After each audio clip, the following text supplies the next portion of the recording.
Hey y'all! Today we making a classic Creole entree for Easter dinner. Rack of lamb with peppermint jelly. So let's get started.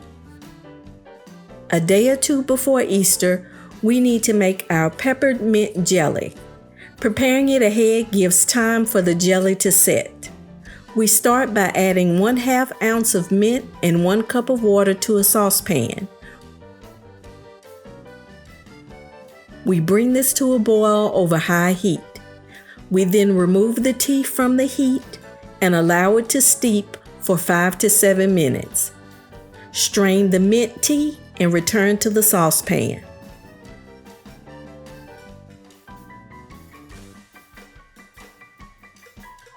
We then add some granulated cane sugar,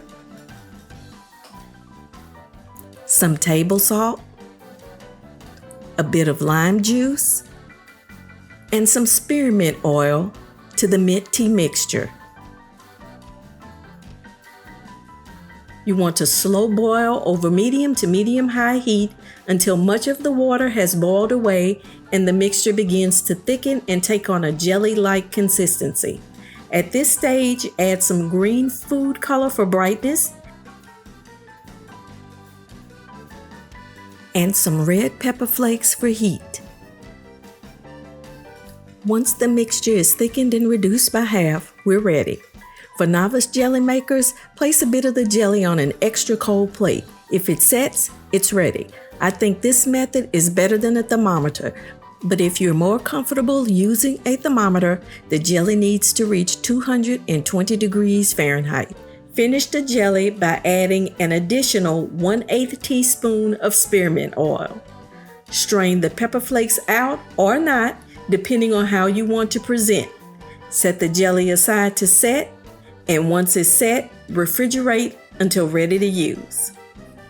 Let's make our marinade. We start with some Worcestershire sauce, some low sodium soy sauce. Do not use regular soy sauce. The marinade is going to be too salty if you use regular. Some brown sugar, your choice, light or dark. Some toasted sesame oil. A bit of mirin.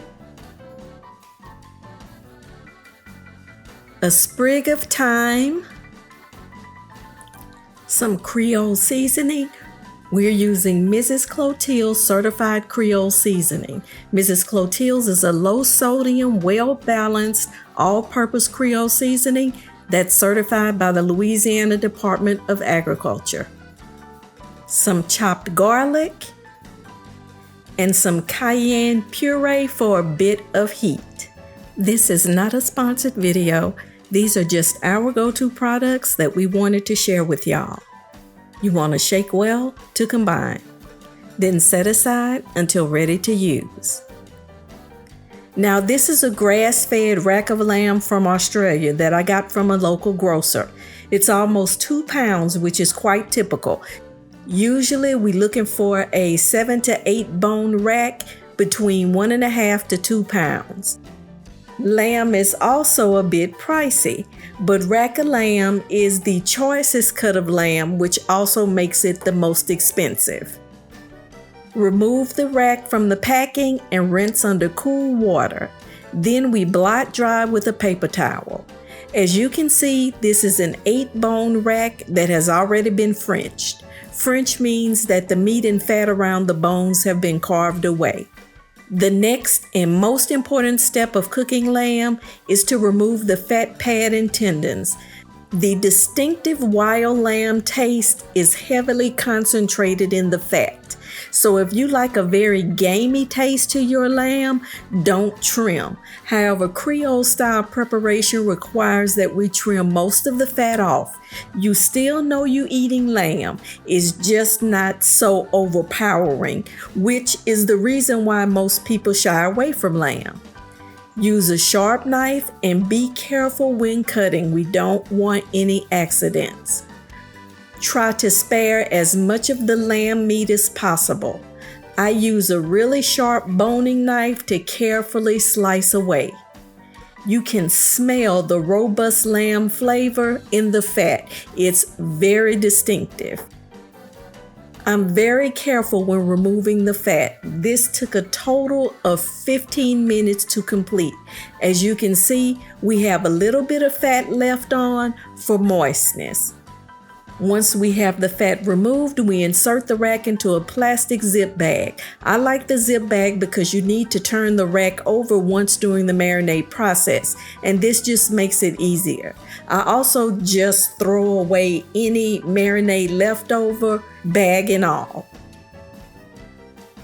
After pouring the marinade over the rack, I double bag the rack, place it into the roasting pan that I'll be using, and refrigerate for at least 12 hours. 24 hours is best, and you want to turn once during the marinade process. Next, we'll make our spice rub for cooking by combining some Creole seasoning. This is Mrs. Clotilde's Creole seasoning, some celery seeds, some dried parsley, and some marjoram. We're going to put all the spices together in a container, cover, and shake to combine.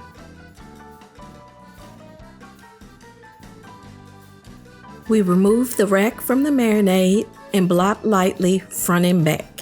We're not trying to rub off the spices. We just want to clear away some of the excess liquid from the meat.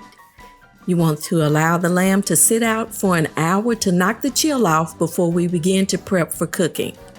After an hour or so out of the refrigerator, coat the lamb in melted salted butter. Don't be shy with the butter, even put a bit on the bones. And then we liberally season the meat with our custom spice blend on both sides of the rack. Once seasoned, place the lamb bone side down on the rack and bake in a preheated oven at 300 degrees Fahrenheit for 45 minutes. Medium temperature for lamb is 135 to 145 degrees. I usually take my lamb out at between 141 and 143 degrees. The meat is going to continue to cook for at least 5 minutes longer while resting, which would bring the final temperature to between 145 and 147. This is medium to lower medium well. When slicing, beware that you may need to wiggle the knife a bit to break through the bone at the bottom. And you can see this is a perfectly moist, cooked piece of lamb. Lamb is red meat, so it should be pink. And there you have it, rack of lamb with peppermint jelly. If you enjoyed this video, please like and consider subscribing. We'd love to have you as a part of our Creole and Cajun cooking community. Ingredients, measurements, and links to seasoning are in the description box. And remember, when you mix a little bit of Creole with a little bit of Cajun, that's good eating. See y'all next time.